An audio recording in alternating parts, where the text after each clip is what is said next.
Hi guys, this is Vitaly with AFT Dispatch and A2C Logistics, and in today's video, I'd like to speak with you about the US and Canada border vaccine mandates and how those would affect the trucking industry and you and I, the consumer. Now, before we get started, I'd like to ask you to please like the video, be sure you subscribe to the channel, and hit the notification bell so you never miss a single release of our videos, where every Friday we're talking about something that could benefit you in your trucking businesses, in your trucking careers, as well as cover the loads we've successfully booked for our customers, consisting of leased on-owner operators and carriers operating under their own MC authorities running under our truck dispatch services. As always, guys, big thank you for all the likes you provided in all the previous videos. Please do keep them coming. And let's talk about these cross-border freight transportation transactions, the vaccine mandates, and how ultimately this affects the trucking industry and you and I, the consumer. Now, guys, as of the latest release in the news, Justin Trudeau, the Prime Minister of Canada, was going to have a new mandate going into effect starting January 15th, this coming Saturday. Now, the rules were that any Canadian trucker doing cross-border business with the United States would have to be vaccinated, and they would also have to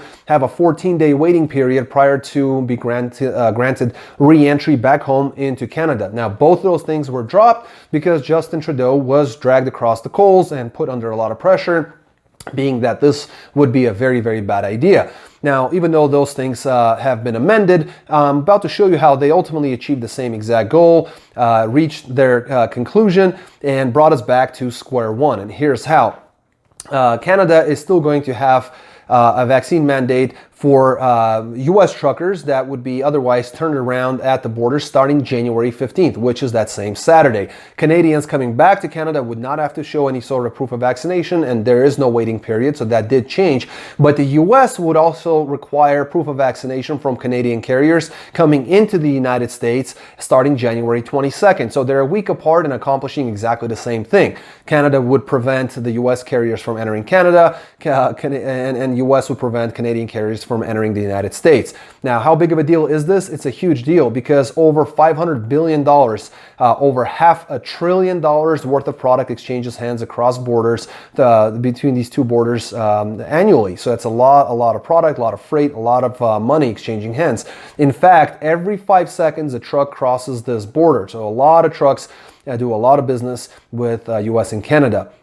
This would affect a lot of truckers. We're talking up to 22,000 Canadian truckers would be affected by these mandates, and up to 16,000 U.S. truckers would be affected by these mandates. So upwards of 38,000 truckers, which is a very large portion of the trucking industry. Now, this would affect the U.S. even more because Canada is a major exporter of products to us, and we're a major importer of Canadian products. We do ship some stuff, but nowhere near as much as Canada shipping to the United States. So this would affect the United States quite a bit.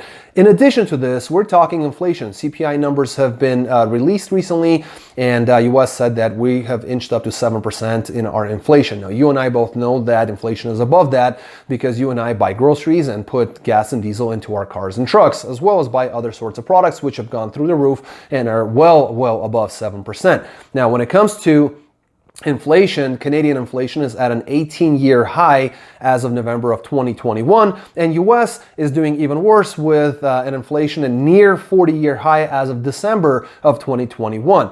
And let's not forget that for the first 20 months of this pandemic, truckers were considered essential workers, and even though the borders were closed, trucks continued to operate and go through the US-Canada border, transporting goods every single day. And this is definitely going to affect everyone, but we're going to actually look into this in greater detail. You see, a truckload of fresh fruit and vegetables that was being transported from the southern states, like California and Arizona, going into Canada had actually doubled in price during the peak of the pandemic, and we can expect a lot more of the same for both Canada as well as the United States. Now, because Canada exports a lot of freight to us, this is much more important to us because it would affect us primarily. Now, Canadian freight coming into the United States, number one is food, number two is oil, and number three is lumber. So this would affect vans, reefers, flatbeds, step decks, and even tanker transportation. Because you got to remember, food has gone through the roof. That's about to go up higher. Oil affects gas prices, diesel prices, especially for those of you guys near the coastal cities in California.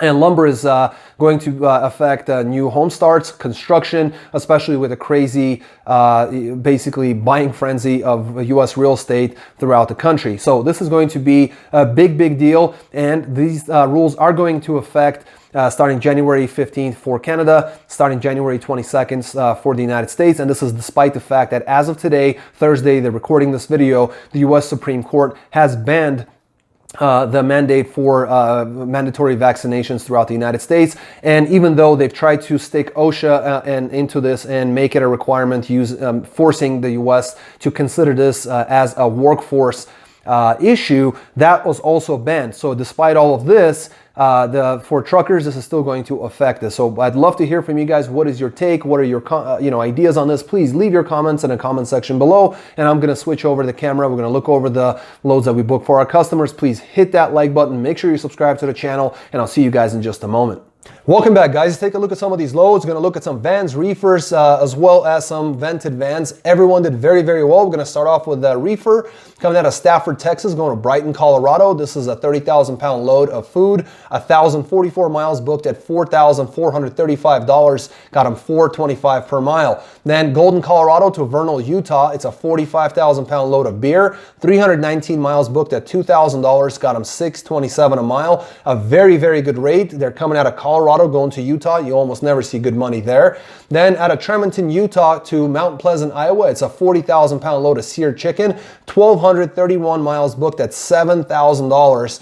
Got them $5.69 per mile. Then Ottumwa, Iowa to South Bend, Indiana, it's a 40,000-pound load of food product, 371 miles booked at $2,800. Got them $751.55 per mile. Well done. These guys ran from Tuesday to Tuesday, a full week of work on the road with some harsh weather conditions. They ended up grossing $16,235 in gross for the week, ran 2,965 miles booked at $548 per loaded mile average. So great gross, almost 3,000 miles booked, and a very high average for the miles. Very, very well done.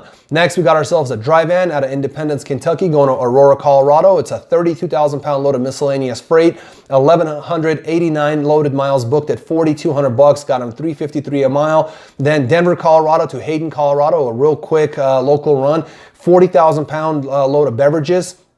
It's 197 miles booked at $2,000. Got them $10.15 per mile. Then I did the same exact thing again, Denver, Colorado to Hayden, Colorado. This time it was 42,000-pound loads of beverages. They booked this one again higher at $2,150, plus got a $250 layover at the receiver for unloading the next day. Still 197 miles, this time booked at $2,400, which got them $12.18 per mile. And it finished off with Rifle, Colorado to Pasco, Washington. It's a 44,000-pound load of sodium bicarbonate. That's 967 miles booked at $4,800. Got them $496 a mile, going to a very, very strong market. Very well done. These guys ran from Saturday to Friday, so 6 days on the road. Ended up grossing $13,400 at 2,550 loaded miles at an average of $5.25 per mile at a regular dry van. Very, very well done. Next, we got a vented van coming out of Hazleton, Pennsylvania to Saratoga Springs, New York. It's a 28,000-pound load of flutes, it looks like. 254 miles booked at $1,500, got them $591 a mile. Then Saratoga Springs, New York, zero deadhead to Williamsburg, Virginia. Very light load of 5,000 pounds of fuel cans, 559 miles booked at $2,500, got them $447 a mile. Then West Point, Virginia to Dayton, New Jersey. It's a 44,000-pound load of beverages, 326 miles booked at $1,700, got them $521 a mile. Then Allentown, Pennsylvania to Whitville, that's Virginia. That's a 9,000-pound load of empty bottles, 439 miles booked at $2,000, got them $456 a mile. Then Dublin, Virginia to Macungie, Pennsylvania. It's a 25,000-pound load of automotive freight, 411 miles booked at $2,500. Got them $608 a mile. They finished off with Aberdeen, Maryland, going to Schenectady, New York. It's a 43,000-pound load of cleaning supplies.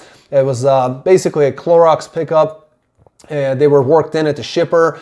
311 miles booked at $2,500, got him $804 a mile. Very, very well done. These guys were on the road for a week, running Thursday to Thursday, grossed $12,700 in gross for the week, ran 2,300 miles on the dot, loaded as well as doing that at 552 per loaded mile average. Very, very well done for this vented van. Next, we got our reefer coming out of Leroy, Illinois to Beatrice, Nebraska. It's a 39,000 pound load of general goods. 497 miles booked at $2,100, got him $422 a mile. Then Fremont, Nebraska to Bowling Green, Kentucky. It's a 38,000 pound load of food grade products.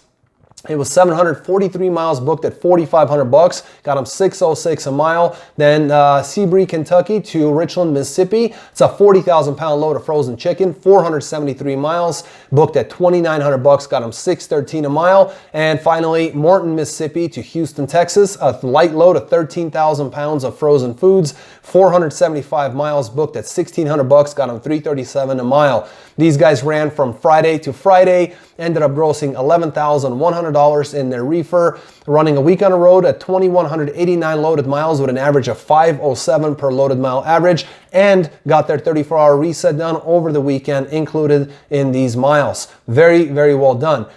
Next, we got ourselves a vented van coming out of Columbia, Missouri, with a 1-pick 2-dropper going to Cedar Rapids, Iowa, and Amana, Iowa. 30,000 pound load of Whirlpool fridge and washing machine parts, 270 miles booked at $2,000, got him $741 a mile. Then Burlington, Virginia to Edison, New Jersey, 26,000 pound load of miscellaneous goods, 1,007 miles booked at $4,500, got him $447 a mile. Then Edison, New Jersey, zero deadhead going to Washington, West Virginia, 43.5 on the weight, load of miscellaneous products, 478 miles booked at $2,000, got him $418 per mile. Then Mineral Wells, West Virginia to Franklin Park, Illinois, 42,000 pound load of plastic packaging, 492 miles booked at $2,000, got him $407 a mile, going to a good market. Then out of Markham, Illinois to Lee Summit, Missouri, it's a 40,000 pound load of dog and cat food. 508 miles booked at $2,500, got him $492 a mile. Very, very well done. Again, going to a good market. Running Friday to Friday, grossed $13,000 on the dot. Ran 2,755 loaded miles at an average of 472 per loaded mile average. Well done. Now a reefer out of Montgomery, Alabama to St. Paul, Minnesota. 40,000 pound load of fresh poultry at 32 degrees on a reefer, 1,155 miles booked at $3,200, got him $277 a mile. Then Long Prairie, Minnesota to Russellville, Arkansas. It's a 40,000 pound load of fresh beef at 28 degrees on the reefer, 907 miles booked at $4,900, got him $540 a mile. Then looks like Mamel, Arkansas to Springfield, Missouri. It's a 42.5 load of ice cream, 203 miles booked at $1,750, got him $862 a mile. And then out of Springfield, Missouri, zero deadhead going to Urbandale, Iowa. It's a 44,000 pound load of beverages, 354 miles booked at $1,500, got him $424 a mile. And these guys, again, very well done. Reefer for running Friday to Friday, grossed $11,350 for the week, ran 2,619 loaded miles at an average of 433 per loaded mile average, and running on recap hours. Very well done on this driver and dispatch as well. We're going to finish off with a dry-van coming out of White House, Ohio to Fort Gibson, Oklahoma. It's a light load, 5,000 pound load of palletized metal cans, 855 miles booked at $4,250, got him $497 a mile. Then Muskogee, Oklahoma to York, Pennsylvania. It's a 32,000 pound load of packaging materials, 1,203 miles booked at $4,600, got him $382 a mile. And then Marietta, Pennsylvania to Macon, Georgia. It's a 42,000 pound load of building materials, 783 miles booked at $3,000, got him $383 a mile. And it did very, very well, running Thursday to Thursday, grossing $11,850 in gross for the week. Ran 2,841 loaded miles at 417 per loaded mile average. Doing an absolutely fantastic job for every one of our guys, vans, reefers, and vented vans for this week.